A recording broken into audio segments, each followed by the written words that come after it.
This is Tom Duty, middle-aged American living in New Jersey near the Lincoln Tunnel. If you were to visit my website, you would type Howdy Doody into Google. You'll find the correct spelling of the famous puppet. You then combine Tom Duty and a Google search from my site. Jayalalithaa, 1948 to 2016, died today. Komalavalli became the Iron Lady of Tamil Nadu. T.E.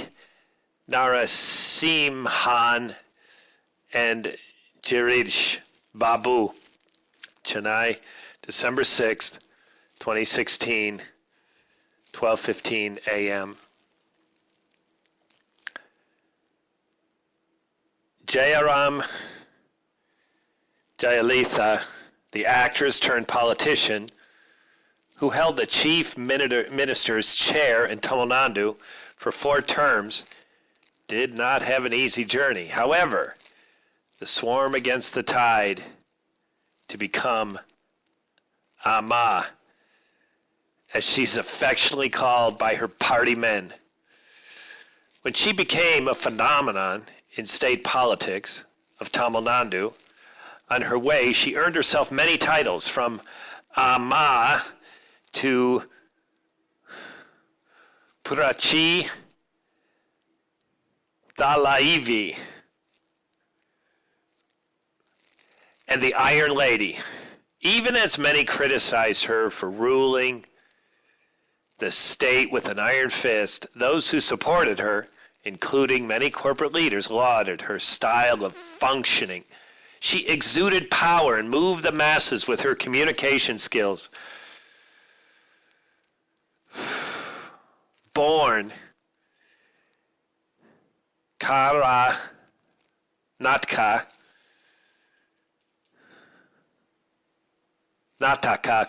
born in Karnataka on February 2nd, 1948, into a Iyengar family. She was first named Komalavalli after her grandmother, and later given the official name Jayalalithaa. She moved to Chennai in the 50s to live with her mother, who was an actress.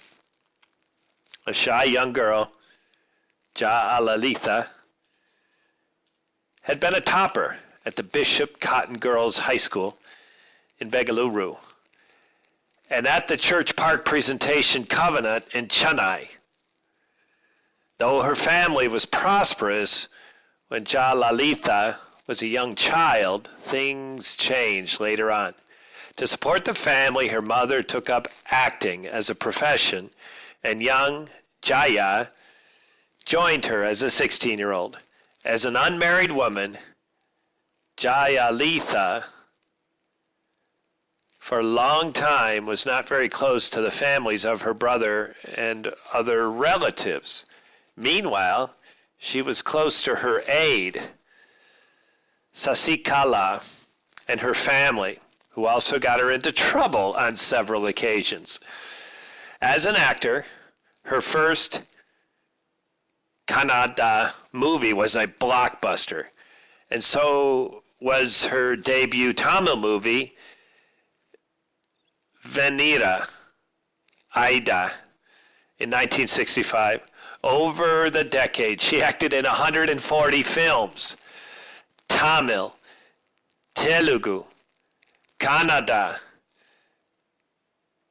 Hindi, Isat, and 1 English, Epistile. Her pairing opposite M.G.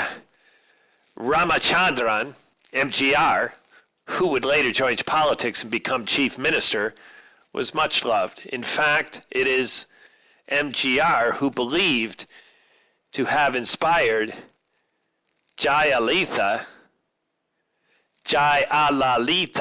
to join politics. At a time when MGR was ill, receiving medical treatment in the U.S., the AIADMK had to contest elections to the Lok Sabha elections in the Tamil Nadu Legislative Assembly in December 1984. Jayalalithaa took up the challenge and spearheaded the AIADMK Congress Alliance in MGR's absence and secured a massive victory. In 1989, the two fractions united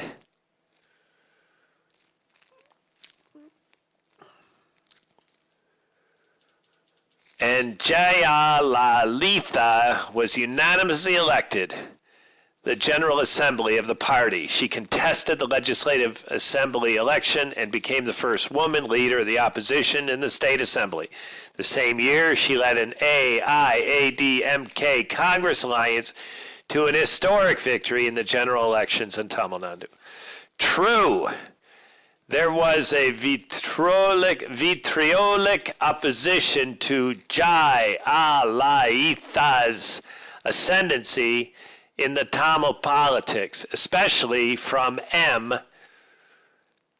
Karunanidhi's Dravida Munnetra Kazhagam, DMK.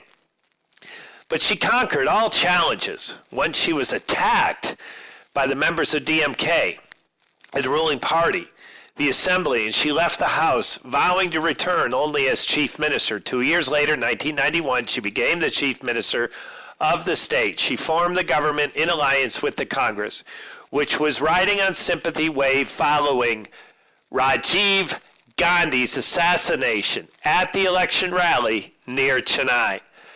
Unlike DMK, Jayalalithaa AIADMK was briefly part of central governments too. She withdrew her support to the BJP government led by Atal Bihari Vajpayee. She criticized the Congress-led United Progressive Alliance government's policy decisions. Basically, she raised her voice against both the Congress and BJP governments and sometimes even took them to court. However, she was seen as a good friend of the current BJP leadership and the center, especially with Narendra Modi, the Prime Minister. Some of Jayalalitha's initiatives, such as rainwater harvest, affordable canteens, pharmacies, cradle baby scheme, healthcare, and a host of other schemes, she was well appreciated by the leaders at a national level, few state governments, and other countries. The name of most of the newly launched welfare schemes started with the name Amma, reinforcing her brand equity. The Jayalalitha's government handling of the 2004 tsunami and the following relief work had received praise the world over. However, in 2015, Chennai floods cost her name some seats in the state capital in the 2016 elections. Jayalalithaa was forced to step down as chief minister twice, being disqualified as getting convicted in pending cases of the court. After nearly 21 days away, the chief minister in 8 months, in connection with an 18-year-old disproportionate assets case during the period, she was seldom seen in public, except for returning from a Bengaluru jail to Vedaniyayam, her house in Pose Garden, Chennai. She never gave up and fought the case at various courts and came back to power after getting acquitted in the case by the Karnataka High Court, where she was acquitted after appeal. Even after the sun set for arguably the state's brightest political leader, it remains to be seen how AIADMK, a party with no noticeable second rung of leadership, will make Jayalalitha's vision come true. This has been Tom Duty, middle-aged American, living in New Jersey near the Lincoln Tunnel. ciao to Jayalalithaa